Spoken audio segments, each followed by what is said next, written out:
Salam alaikum à tous, bonjour à tous. Alors, ici je suis dans un bureau d'architecte, surtout aussi architecte d'intérieur.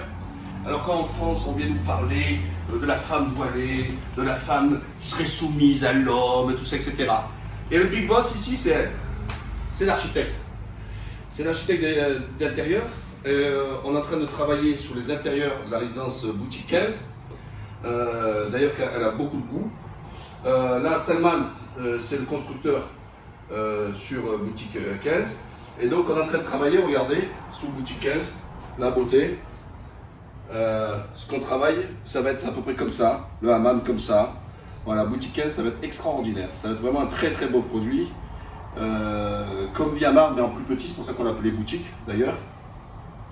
Je ne vous fais pas la réclame, puisque c'est déjà tout vendu. Voilà.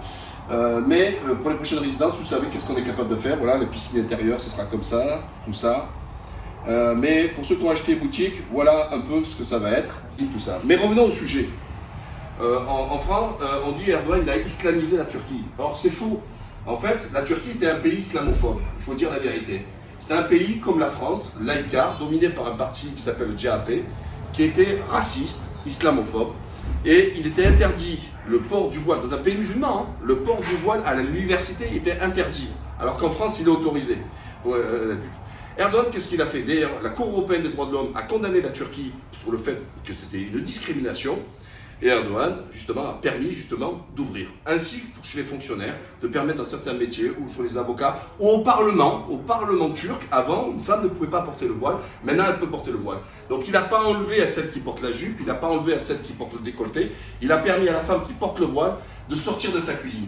Parce que ceux qui viennent vous dire, soi-disant, que le voile, ils veulent leur enlever, c'est qu'ils ne veulent pas qu'elle travaille, ils ne veulent pas qu'elle soit émancipée, ils veulent qu'elle soit enfermée dans la cuisine, et justement, elle ne s'émancipe pas. Là, c'est la patronne, elle est architecte, elle porte son voile, et elle est libre. Elle est soumise à personne, elle n'est pas contrôlée, il n'y a personne derrière elle, etc.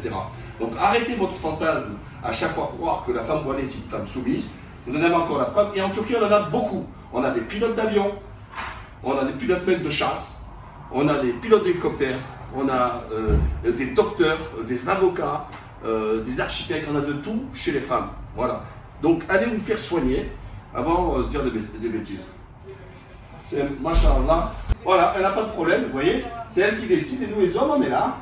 Et on regarde et on discute avec la patronne. Voilà les amis, je vous laisse. À la prochaine. Salam alaikum.